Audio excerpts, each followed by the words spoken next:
Mes chéris, la jeune femme que vous voyez sur mon écran était victime d'inceste de son propre père. Ses parents se sont séparés. À l'âge de 6 ans, elle faisait les tours entre son père et sa mère.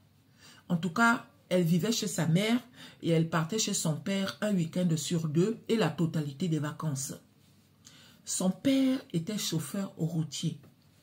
Et dans son camion, il avait une place pour dormir. Pour ceux qui ne connaissent pas, la majorité des chauffeurs routiers, là, vous voyez les gros camions là, non? À l'intérieur, il y a souvent une petite place, là où le chauffeur peut dormir. Donc, quand la petite était avec son père, pendant qu'il faisait le travail, elle dormait avec son père dans le camion. Et quand il ne travaillait pas, il vivait chez sa mère. Les filles. Étant dans le camion avec son père alors qu'elle n'avait que 6 ans, son papa avait pour habitude de lui donner des journaux, des livres là, mais pas n'importe quel livre. Des livres où il y avait des choses que les enfants ne doivent pas voir. Il disait à sa fille de regarder, regarde bien, et tu me diras ce que tu as envie de faire avec papa. Le genre de livre où on voit des choses que vous connaissez, un genre. La petite ne comprenait pas que, pourquoi papa me dit de regarder ça et me dit que je dois lui dire, ce que j'ai envie de faire. Elle ne comprenait pas. Parce que oui, comment un enfant va comprendre que ce que son père est en train de faire là, logiquement, ce n'est pas au papa de faire ce genre de choses. Et pendant le trajet, pendant qu'il forçait à la petite de regarder le truc, il prenait la main de sa fille et il posait ça ici. Il disait à sa fille de jouer avec ça là, qui est entre les jambes là. Il disait à sa fille, joue avec ça, ça me fait du bien. Donc des fois il enlevait la ceinture et tout, il faisait sortir et il disait à sa fille de jouer avec ça pendant qu'il était au volant. Eh Seigneur, Seigneur, on vit dans quel monde en fait? On vit dans quel monde, Seigneur? Donc la petite, 6 ans, entre 6 ans et 8 ans, la petite posait et elle jouait avec. Au début, il disait ça gentiment, mais à un moment, quand la petite refusait un genre, des fois il grondait. Il attachait le visage comme pour dire que ce que je suis en train de te demander de faire là, ne crois pas que tu as le choix, c'est obligatoire dans sa façon d'être. Donc la petite jouait maintenant avec ça.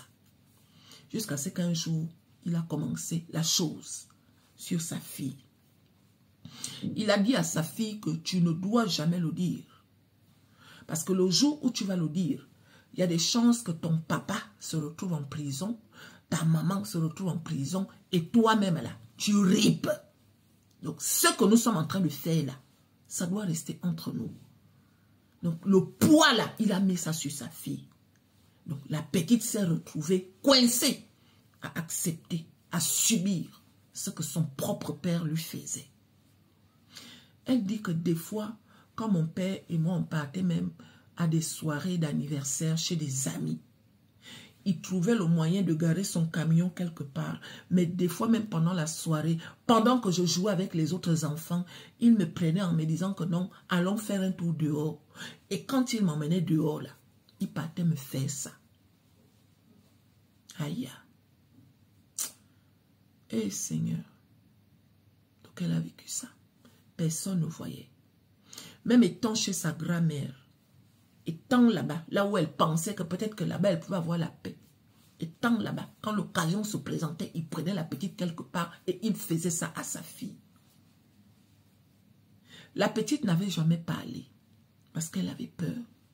Au début, c'est une petite qui admirait son père, mais après, elle voyait maintenant elle avait maintenant peur de son père. Parce que des fois, il venait même jusqu'à taper quand elle refusait. Il tapait. Tu crois que tu as le choix? Il tapait la petite. Donc, elle subissait ça. Ce qui l'a, entre guillemets, sauvé, un jour, elle parlait avec la copine de sa mère. La copine de sa mère a dit un truc qui a fait que la petite arrive à dire que moi, je ne dis pas tout à ma mère. Et là, la copine a dit, ah bon, mais comment ça, tu ne dis pas tout à ta maman? Normalement, tu devrais tout dire à ta mère. La petite a dit non. je ne peux pas tout dire à ma mère. Et là, la copine dit, ok, à moi, tu peux tout dire. Qu'est-ce qui se passe?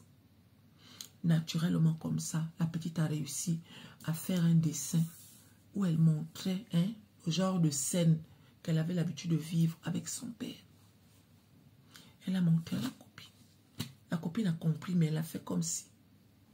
Elle a montré à sa copine que, aïe, là où tu envoies souvent ta fille là-bas, chez son père, voilà ce que ta fille subit. Quand la mère a vu ça, elle-même, elle a commencé à pleurer. Elle a pleuré parce que oui, en tant que maman, tu pleures. Aucune mère ne doit vivre ça. Après ça, elle a rassuré sa fille et elle a décidé d'aller porter plainte. En allant porter plainte là, ils ont dit à la dame de garder sa fille et de ne pas dire au père. En des mots, il fallait tendre des pièges qui devaient faire qu'on réussit à attraper le monsieur la main dans le sac. Les choses se sont passées comme elles se sont passées un jour. Ils ont mis le père et la fille en confrontation. Et c'est là que le père a fait passer tout ce qu'il faisait là, sous l'effet de l'alcool. Soit disant que c'est parce que je bois trop, tu sais que je ne peux pas te faire du mal. Normalement, je dois arrêter l'alcool. Tu sais très bien que je t'aime. Aïe. Aïe. Et c'est comme ça qu'on l'a arrêté. Mais quand on l'arrête là, il n'a même pas été condamné longtemps. Hein? Je ne sais pas si c'est 7 ans. Quelqu'un qui détruit comme cela, vous le condamnez 7 ans. 7 ans seulement. Voilà ça. Aujourd'hui, elle va bien. Elle voulait faire passer un message à toutes les personnes qui sont victimes que si vous avez la possibilité de parler, parlez. N'ayez pas peur, n'ayez pas honte. Ce n'est pas de votre faute, c'est vous les victimes. La personne qui doit avoir honte, c'est la personne qui te fait. Tu n'as rien demandé. Une personne normale ne fait pas ça. Donc si quelqu'un te fait ça, ça veut dire que cette personne n'est pas normale. Parlez. Et les personnes qui se moquent là, parce qu'il y a des gens qui se moquent. Si beaucoup de gens aussi ne parlent pas, c'est parce qu'il y a des gens qui se moquent. Moi, j'ai vu des femmes là dans les réseaux sociaux se moquer des femmes qui ont été violées. Moi, j'ai vu. Ah, celle-là qu'on a violée, là, une fille qu'on a violée. Aïe. Enfant de viol. J'ai déjà vu ça. Quand les gens parlent souvent, tu te dis que, mais est-ce que ces personnes-là sont normales? Est-ce qu'elles sont normales? Donc c'est ça, oh mes chéris, notre sœur. Moi j'ai pris l'histoire. Comme vous voyez, depuis un moment, j'essaye de faire un genre là. Hein? C'est pour sensibiliser. Parce que ce que cette dame a vécu, il y a beaucoup de gens qui ont vécu ça. Et il y en a qui vivent ça. Il y a des foyers où vous voyez les gens normaux là. Vous pensez que tout va bien. Et pourtant, c'est des monstres. Il y a aussi des femmes qui sont complices de leur mari. Je vais emmener ce genre d'histoire. Où la maman sait que son mari est un monstre. Tu sais que l'homme avec qui tu as fait les enfants, ou bien l'homme avec qui tu vis est un monstre, mais tu restes avec lui. Parce que tu as peur du célibat. Tes enfants sont en danger dans le foyer où tu te trouves en ce moment. Tu restes parce que tu as peur du célibat. Elles sont nombreuses comme ça. Beaucoup de femmes, beaucoup d'enfants sont détruits aujourd'hui. Dans la majorité des cas, la maman est responsable. Je vais emmener ce genre d'histoire. Courage à toutes les victimes. Courage à toi, ma belle. Hein? Courage. Tant que tu n'as pas perdu la vie, le meilleur est à venir. Si tu as vécu ça, n'hésite pas d'en parler. Si quelqu'un se moque de toi parce que tu es victime, là, cette personne, elle aura son compte. Parce qu'on ne se moque pas des victimes. Une victime est une innocente ou bien un innocent. Courage et que Dieu veille sur nous et sur nos enfants.